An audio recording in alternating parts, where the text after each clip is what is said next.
నమస్తే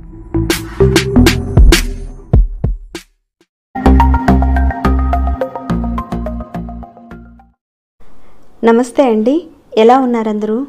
బాగున్నారా? నేనైతే బాగున్నానండి. మీ అందరికీ అమ్మవారి ఆశీస్సులు ఎల్లప్పుడూ ఉండాలని కోరుకుంటూ, చాలామంది ఏ పని చేసినా ముందుకు సాగటం లేదు, మాకే ఎందుకు ఇలా అవుతుందని చాలామంది బాధపడే వాళ్ళు ఉంటారు. అలాంటి వాళ్ళు కానీ, ఎంత సంపాదించినా డబ్బు నిలవటం లేదు, ఉద్యోగంలో ప్రమోషన్స్ రావటం లేదు, సంతానం కలగటం లేదు, ఇలాంటి సమస్యలతో బాధపడుతూ ఉంటారు కదా. మరికొంతమంది పెళ్ళి దగ్గరగా వచ్చి క్యాన్సిల్ అవ్వడము, ఇలాంటి రకరకాల కారణాలతో బాధపడేవాళ్ళు శుక్రవారం రోజున అష్టలక్ష్మి దీపారాధన పూజ కనుక మీరు చేసుకున్నట్లయితే మీరు చేసే ప్రతి ఒక్క పనిలోనే విజయం కలుగుతుంది. కీర్తి ప్రతిష్టలతో పాటు మన ఇంటిలో ధనధాన్యాలకు ఎలాంటి లోటు ఉండదు, ఆర్థిక ఇబ్బందుల నుంచి బయటపడవచ్చు. ఇంతకీ ఈ పూజను ఏ రకంగా చేయాలనేది చూద్దాము. అంతకన్నా ముందు ఒక చిన్న రిక్వెస్ట్ అండి, కనీస వీడియోని చూసేవారు ఒక చిన్న లైక్ చేయడం మాత్రం అస్సలు మర్చిపోకండి. సబ్స్క్రైబ్ కానివారు, కొత్తవారు ఎవరైనా మొదటిసారిగా చూస్తుంటే మన ఛానల్లో అనేక రకాలైన సమస్యలకు తగ్గ పూజలు పరిహారాలు ఉన్నాయి. ఒకసారి మీరు ఛానల్లోకి వెళ్ళి చూడండి. చూసి మీ సమస్యకు తగ్గ ఏదైనా పూజను కానీ పరిహారాన్ని కానీ ఎంచుకునే ప్రయత్నం చేసి తర్వాత మీకు వచ్చిన రిజల్ట్ని మాత్రం తప్పకుండా నాతో షేర్ చేసుకోండి. దాంతోపాటుగా సబ్స్క్రైబ్ కండి, బెల్ బటన్ ప్రెస్ చేయండి, ఆల్ అనే నోటిఫికేషన్ని తప్పకుండా ఆన్లో పెట్టుకోండి. ఇక వీడియోని ఎక్కడ స్కిప్ చేయకుండా ఎండ్ వరకు చూడండి, ఓకేనండి? ఇక మన విషయంకి వెళ్దాం.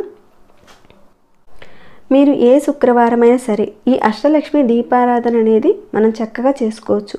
లేదంటే కనీసం పౌర్ణమి రోజైనా సరే చేసుకోవచ్చు. మీరు చేయదలుచుకున్న రోజున తలారా స్నానం చేసుకొని సాయంత్రం 7 గంటల ప్రాంతంలో ఈ పూజను మొదలుపెట్టాలి. ఈ పూజలో భాగంగా మందార పాకులు అవసరం ఉంటాయి. ఒక 16 తీసుకోవాలి. మీ ఇంట్లో చెట్టు ఉంటే కనుక ఒక 16 మందార పాకులు తీసుకోండి. మా ఇంట్లో కానీ మా చుట్టుపక్కల కానీ ఎక్కడ మందారపు చెట్లు లేవండి అంటారా, మందార పాకులకు బదులుగా తమలపాకులు తీసుకోండి. ఒక 16 తీసుకోండి. మీరు కోసి తెచ్చుకున్న తర్వాత ఒకసారి వీటిని శుద్ధి చేసుకోవాలి. దానికని ఒక పాత్రలో నీళ్లు తీసుకొని అందులో కొద్దిగా పసుపు, కొద్దిగా గంగాజలం వేసుకొని చక్కగా క్లీన్ చేసుకొని ఆ ఆకులకున్న తడంతా పోయేలా పొడిబట్టతో తుడిచేయండి. తర్వాత మరొక గిన్నెలో తగినంత కుంకుమ వేసుకోండి. ఆ కుంకుమ తీసుకున్న తర్వాత దాంట్లో గులాబ్ జల్ అంటే పన్నీరు కాస్త పోసి పేస్టులా తయారు చేసుకోవాలి. ఈ పూజలో భాగంగా పన్నీర్ను ఉపయోగిస్తే చాలా మంచిదండి. అమ్మవారు మరింతగా ఆకర్షింపబడుతుంది. మా దగ్గర రోజ్ వాటర్ కూడా లేదండి అంటారా, స్వచ్ఛమైన జలం ఉపయోగించండి. లేదు అంటే జవ్వాది పౌడర్ అయినా సరే కనీసం ఉపయోగించండి. ఇక్కడ సుగంధ భరితాన్ని ఉపయోగించుకోవడం వల్ల అష్టలక్ష్మి అమ్మవార్లు మన ఇంటి వైపుకు ఆకర్షింపబడతారు. అందుకని సుగంధాన్ని ఉపయోగించండి. అలానే కొద్దిగా అత్తర్ని వేయాలి. చందనంతో ఉన్న అత్తరు ఉంటుంది కదండి, దాన్ని నా దగ్గర ఉన్నది వేస్తున్నాను. మీ దగ్గర ఏ అత్తరు ఉన్నా కానీ వేయండి. లేదంటే జవ్వాది పౌడర్నైనా సరే వేసుకోవచ్చు, లేదా పచ్చ కర్పూరం పౌడర్నైనా సరే వేసుకోవచ్చు. ఎక్కడైతే సుగంధ భరితం ఉంటుందో అక్కడ అమ్మవారు తిష్ట వేసుకొని కూర్చుంటుందని మనందరికీ తెలిసిందే. కాబట్టి అందుకని ఇక్కడ రోజ్ వాటర్ని అలానే అత్తర్ని కూడా వాడడం జరిగింది.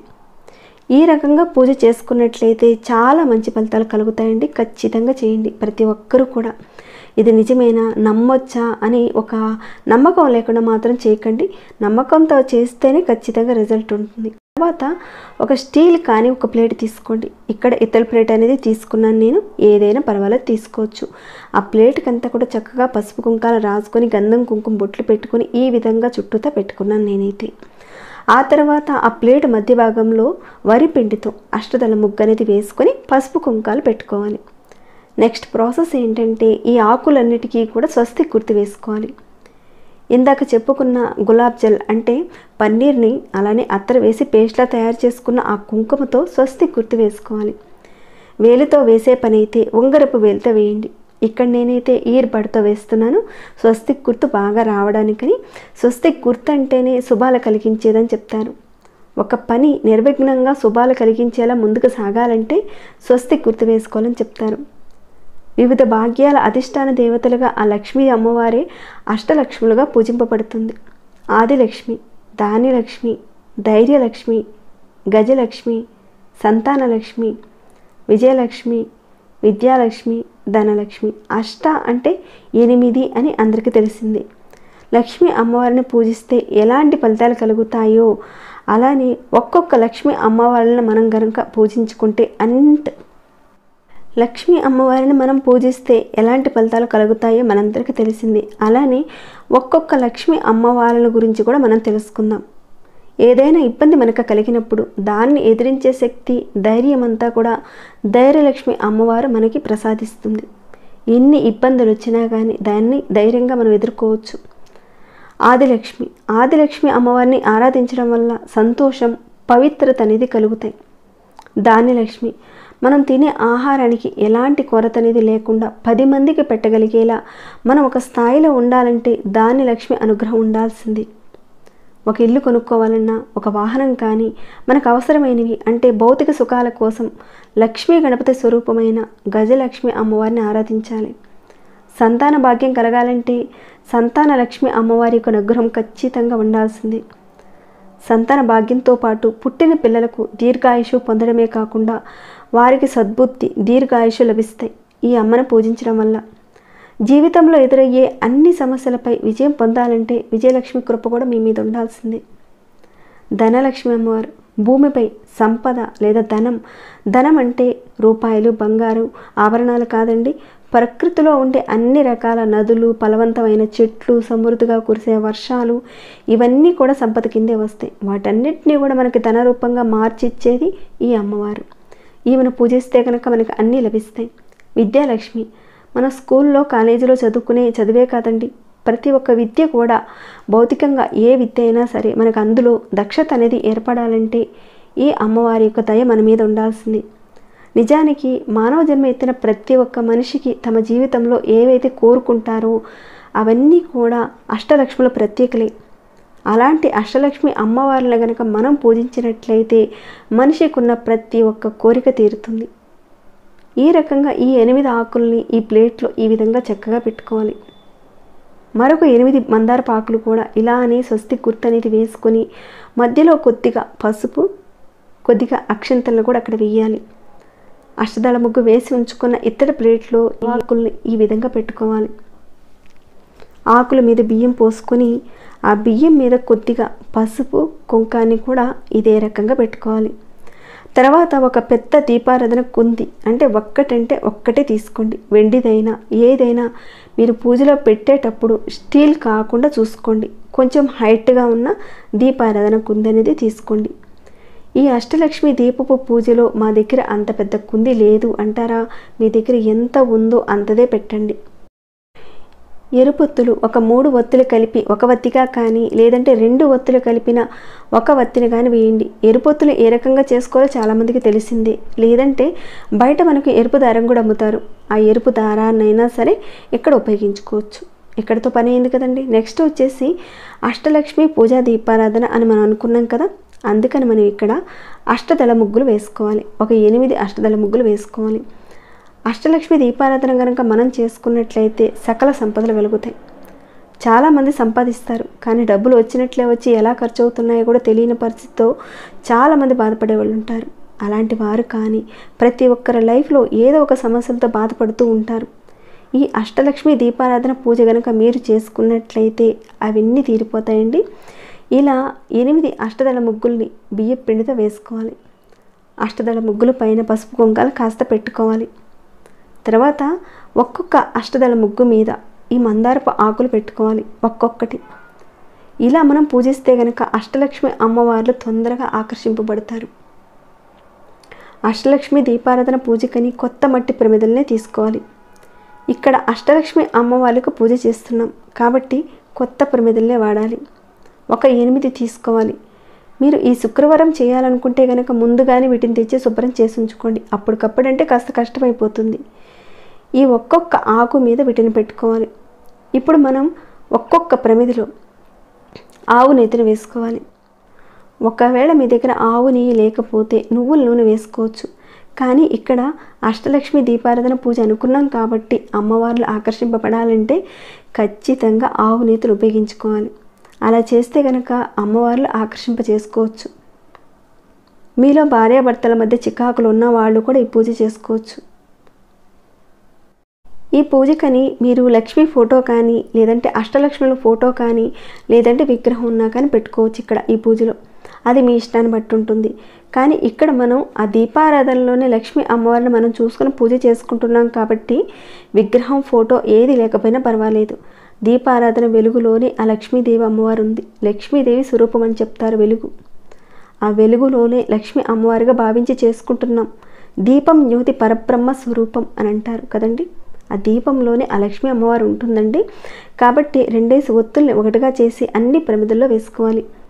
మామూలుగా ఏ వ్రతం చేసినా ఏ పూజ చేసినా కానీ లక్ష్మీ అమ్మవారికి పూజ చేసుకుంటాం. కానీ ఇక్కడ వచ్చేసి మనం అష్టలక్ష్మి అమ్మవార్లందరినీ కూడా కలుపుకొని మనం ఒకేసారి పూజ చేసుకుంటున్నాం. ఈ దీపారాధన పూజ చేస్తే కనుక అసలు చెప్పలేనండి, అనుకున్నది ప్రతి ఒక్క కోరిక నెరవేరుతుంది. ఈ పూజని మనం ప్రతి శుక్రవారం చేసుకుంటే చాలా మంచిదండి. కానీ ప్రతి శుక్రవారం చేసుకోలేని పరిస్థితి ఉంటే కనుక కనీసం నెలలో వచ్చే ఒక్క పౌర్ణమి రోజైనా సరే ప్రయత్నించడానికి చూడండి. అలానే ఈ పూజను మనం ఒక 8 శుక్రవారాలు కనుక మనం ఈ అష్టలక్ష్మి దీపారాధన పూజ చేస్తే కనుక దేనికోసమైతే మీరు చేస్తున్నారో అనుకున్న కోరికలన్నీ కూడా నెరవేరుతాయి. ఈ దీపారాధన పూజ అనేది శుక్రవారం సాయంత్రం 7 గంటల టైంలో చేసుకుంటే కనుక చాలా అద్భుత ఫలితాలు ఉంటాయి. ఈ దీపారాధన పూజని మీ పూజ గదిలోనే చేసుకోవచ్చండి. మా పూజ గదిలో అంత స్పేస్ లేదు అంటారా, తూర్పు వైపు కానీ ఉత్తరం వైపు కానీ ఈశాన్యం వైపు కానీ చేసుకోవచ్చు. ఇలా ఒత్తులన్నీ వేసుకున్న తర్వాత పెద్ద కుందిలో ఉన్న దీపారాధన అనేది చేసుకోవాలి. ఇలా అంతా మనం చేసుకునేటప్పుడే అష్టలక్ష్మి అమ్మవారిని తలుచుకుంటూ చేసుకోవాలి. ఆ దీపారాధన చేసుకున్న తర్వాత పసుపు కుంకుమ పెట్టుకోవాలి. ఈ దీపారాధనకు అక్షింతలు కొద్దిగా బెల్లం కూడా దీపారాధన కుందిలో వేయాలి. ఆ దీపంలోనే అమ్మవారు ఉందని మనం అనుకున్నాం కాబట్టి అమ్మవారికి చక్కగా ఆ దీపంలోనే కొద్దిగా వేయండి. అలానే గాజులు కూడా పెట్టుకోవాలి. మీ దగ్గర చిట్టు గాజులు ఉంటే కనుక పెట్టండి. మీ ఇష్టాన్ని బట్టి 5 రూపాయలు కానీ రూపాయి కానీ లేదంటే 10 రూపాయలు కానీ పెట్టండి. అలానే అమ్మవారికి ఎంతో ఇష్టమైన లక్ష్మీ గవ్వ అనేది ఒకటి పెట్టండి ఇక్కడ. ఇంకా తామర గింజ కూడా ఒకటి పెట్టండి. ఇంకా 2 పూలు పెట్టి మనం నమస్కారం చేసుకోవాలి. ఆల్రెడీ మనం సిద్ధం చేసుకున్నాం కదండి అష్టలక్ష్మి దీపాలని, వాటన్నిటినీ కూడా అగరబత్తితో దీపారాధన చేసుకోవాలి. ఇలా ఒక్కొక్క ప్రమిదికి పసుపు కుంకాలు పెట్టుకోవాలి. అలానే ఒక్కొక్క కుందిలో మనం 2 అక్షింతలు వేసుకుంటూ వెళ్ళాలి. ఇలా అంతా చేసేటప్పుడే ఓం శ్రీమాత్రే నమః, ఓం శ్రీమాత్రే నమః అని మనసులో జపించుకుంటూ చేస్తే చాలా చాలా మంచిది. ఇక్కడ వెలుగుతున్న ఒక్కొక్క దీపారాధన ఒక్కొక్క లక్ష్మి అమ్మవారు, అష్టలక్ష్మి అమ్మవార్లు ఒక్కొక్క దీపారాధన. అలానే ఒక్కొక్క ప్రమిద దగ్గర ఒక తామర గింజ చొప్పున అలానే ఒక్కొక్క గవ్వను కూడా పెట్టండి. గవ్వలన్నా తామర గింజలన్నా అమ్మవారికి చాలా ఇష్టం. అందుకని ఆమెను తొందరగా ఆకర్షింప చేసుకోవడానికని ఇలా పెట్టుకుంటే చాలా మంచిది. అలానే మనం ఇందాక చెప్పుకున్నట్లుగా రూపాయి కానీ 5 రూపాయలు కానీ 10 రూపాయల కాయిన్ కానీ ఏదైనా సరే పెట్టండి. అలా పెడితే సంపద చేకూరుతుందని చెప్తారు. మీలో కొందరు అంటారేమో, మీరు పెట్టినన్ని గవ్వలు మా దగ్గర లేవండి, ఒక 2 ఒక 3 ఒక 4 అన్నీ ఉన్నాయండి అంటారా? మీ దగ్గర ఎన్ని ఉన్నాయో అన్నీ పెట్టండి. అలానే ఒక్కొక్క ప్రమిదిలో కొద్దిగా బెల్లం ముక్కను పెట్టండి, నైవేద్యంగా పెట్టండి. ఇక్కడ పెద్దగా నైవేద్యాలు పెట్టాల్సిన అవసరం లేదండి. ఆ ప్రమిదిలోనే కొద్దిగా కండ చక్కెర కానీ లేదంటే బెల్లం మొక్కల్ని ఒక్కొక్కటి చొప్పున నైవేద్యంగా పెట్టాలి. మీకు ఇంకా నైవేద్యాలు పెట్టాలనుకుంటే కనుక అన్నంతో చేసిన పరమాన్నం కానీ అలానే పాయసం కానీ ఇలాంటి వాటిని అమ్మవారికి చక్కగా పాలతో చేసిన వాటిని నైవేద్యంగా పెట్టండి. ఇక్కడ దీపారాధన చేసిన వెంటనే పూలు పెట్టాలి. అది కాస్త మర్చిపోయాను నేను, ఇక వెంటనే గుర్తొచ్చి పెడుతున్నానండి. ముందైతే మీరు పెట్టేయండి. ఇక్కడ పూజలో మనం అష్టలక్ష్మి స్తోత్రం చదువుకోవాలి. లక్ష్మీదేవికి సంబంధించిన కనకదార స్తోత్రము, లక్ష్మీ అష్టోత్తరము ఇవన్నీ కూడా అమ్మవారు చాలా ఇష్టపడుతుంది. ఈ అష్టలక్ష్మి దీపారాధన పూజలో ఖచ్చితంగా చదివితే కనుక చాలా చాలా మంచిదండి. మరి మా నోరు తిరగదండి ఎలా అంటారేమో, ఈ రోజుల్లో చూసుకున్నట్లయితే ఆ ఆడియోలు చాలా వరకు ఉంటాయి, మీ ఫోన్లో కూడా ఉంటాయి కదా, వాటిని ఒకసారి మీరు ఆన్ చేసి వింటూ పూజ చేసుకోండి. శ్రీమాత్రే నమః నమః నమః అనుకుంటూ చేయండి. ఇలా అష్టలక్ష్ములను పూజించడం వల్ల అష్టైశ్వర్యాలు లభిస్తాయండి. ఈ పూజ చేసినప్పుడు మనం ఉపవాసం ఉండనవసరం లేదు. కానీ ఉల్లి వెల్లుల్లి మాత్రం అస్సలు తినకండి. మీరు ప్రతి శుక్రవారం ఈ పూజ చేసినట్లయితే కొత్త ప్రమిదలు అనేటివి అవసరం లేదండి. మొదలు పెట్టినప్పుడు మాత్రం కొత్తవే తెచ్చుకోవాలి. ఈ శుక్రవారం అష్టలక్ష్మి దీపారాధన చేసిన ప్రమిదల్ని శుభ్రపరచుకొని నెక్స్ట్ వచ్చే శుక్రవారానికి మీరు ఆ ప్రమిదల్ని ఉపయోగించుకోవచ్చు. ఇలా కనుక మీరు చేసుకున్నట్లయితే ప్రతి కోరిక నెరవేరుతుందండి. అలా అష్టలక్ష్మి అమ్మవార్లు మన కోరికలు నెరవేరుస్తారు. సంతానం లేని వారికి, ఏ పనైనా సాధించాలంటే ధైర్యం లేని వారికి ధైర్యం ఇస్తుంది. అమ్మవారు ధనధాన్యాలు ఇస్తుంది. అమ్మవారు సంతోషాన్ని, ధాన్యం ప్రతి ఒక్కటి కూడా నెరవేరుస్తుందండి. ఈ అష్టలక్ష్మి దీపారాధన కనుక మీరు చేస్తే చాలా చాలా మంచి ఫలితాలు ఉంటాయండి. 8 శుక్రవారాలు కనుక మీరు చేసుకుంటే మీ జీవితాల్లో వచ్చే మార్పుని మీరే గమనిస్తారు. కనీసం ఈ దీపారాధన ఖచ్చితంగా చేస్తారనుకుంటున్నాను. ఒకవేళ మీరు ప్రతి శుక్రవారం చేయలేని పరిస్థితి ఉంటే కనుక ప్రతి నెలకి వచ్చే పౌర్ణమికైనా సరే ఖచ్చితంగా ఈ పూజా విధానాన్ని చేయడానికి చూడండి. ఒకవేళ ఈ పూజా విధానాన్ని చేయడానికి చాలా ఖర్చుతో కూడిందండి అంటారా, ఎన్నో పరిహారాలు మన ఛానల్లో చెప్పుకోవడం జరిగింది. ఆ పరిహారాల్లో నుంచి రూపాయి ఖర్చు లేని అతి సులువుగా చేసుకుని పరిహారాన్ని ఎంచుకొని ఖచ్చితంగా ప్రయత్నించండి. ఒకవేళ ఇది చేయదలుచుకుంటే కనుక ఈ పూజా విధానమైనా చేయండి. లేదు కాస్త కష్టమైన పని అంటారా, మన ఛానల్లో చెప్పుకున్న ఏ పరిహారమైనా సరే పౌర్ణమి రోజున చేసుకునే పరిహారాన్ని ఖచ్చితంగా పాటించండి. సో మీ అందరికీ కూడా ఆ అమ్మవారి యొక్క అనుగ్రహం కలగాలని నేను కోరుకుంటున్నాను. ఇక ఈ వీడియోని ఎంతటితో ముగిస్తున్నాను. ఇంకేమైనా డౌట్స్ వస్తే కనుక అడగండి, తప్పకుండా రిప్లై ఇస్తాను. మీ మనసుకు ఎలా అనిపించింది మాట చెప్పండి. ఇంకా లైక్ చేయని వాళ్ళు ఒక చిన్న లైక్ చేయండి. సబ్స్క్రైబ్ కాని వారు సబ్స్క్రైబ్ కండి. ప్రతిరోజు మన ఛానల్లో ఉన్న వీడియోస్ని చూస్తూ ఉండండి. మరొక భక్తి వీడియోలో మళ్ళీ మిమ్మల్ని కలుసుకుంటాను. అంతవరకు సెలవు.